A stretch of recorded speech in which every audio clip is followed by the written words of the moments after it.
Chapter 7. A Seed for Every Soul. Morning light spilled across the village of Srejitpur like gold poured from heaven. The once barren fields were now a patchwork of green and gold stitched with rows of life. The whisper of leaves, the chirp of birds, and the soft sighs of wind had replaced the long silence of drought.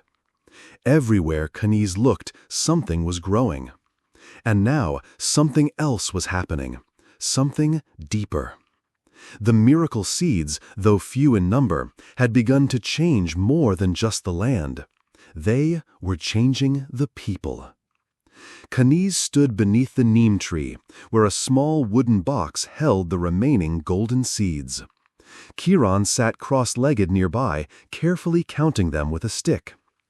"There are only 13 left," she said softly. Kaniz nodded. 13 souls, then. "What do you mean?" He knelt beside her. "These seeds, they don't grow just anywhere.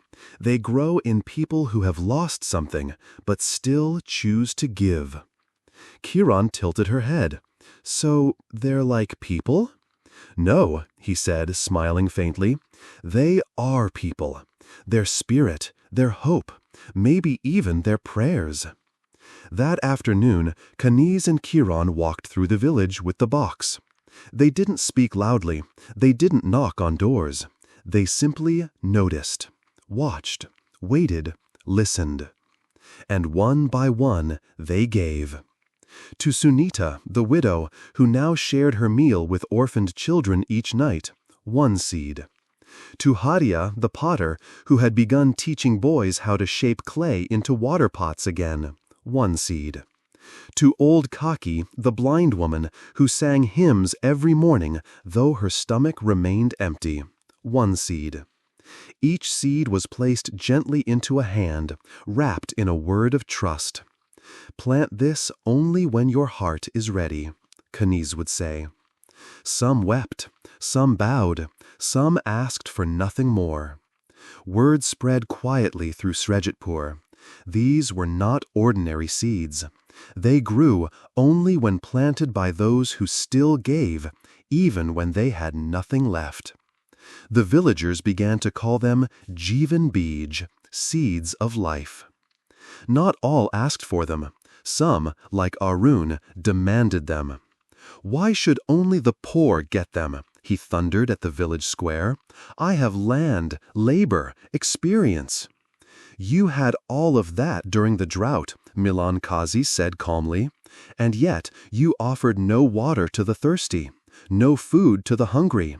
You offered only your price." Arun's face twisted. "And this beggar farmer gets to be a god?" Kaniz stood quietly behind her. He stepped forward and held out 1 seed in an open palm. Arun stared, stunned. You're giving it to me?" Kaniz nodded. "But you must plant it with your hands. Water it yourself. No servants, no bribes, no shortcuts."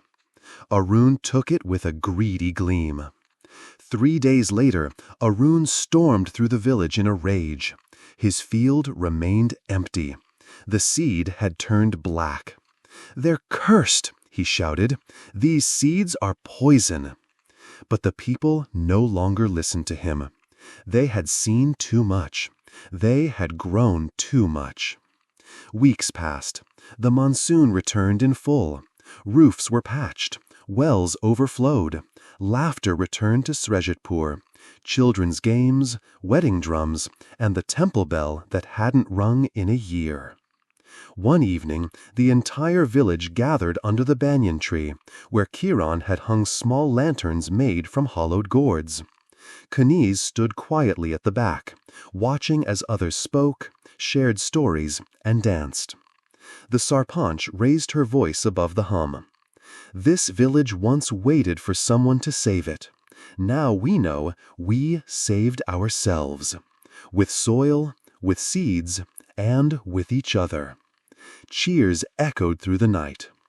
Later, as the stars blinked over the village, Kiran sat beside her father, resting her head on his shoulder. "Baba," she whispered, Do you think the seeds will ever run out? Kaniz looked at his hands, stained with earth. He looked at the village, at the life it held again. No, he said, because the seeds were never in the box. Kiran blinked. Then where?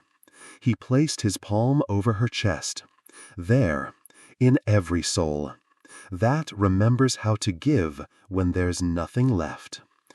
Looking for a fun and simple way to improve your English?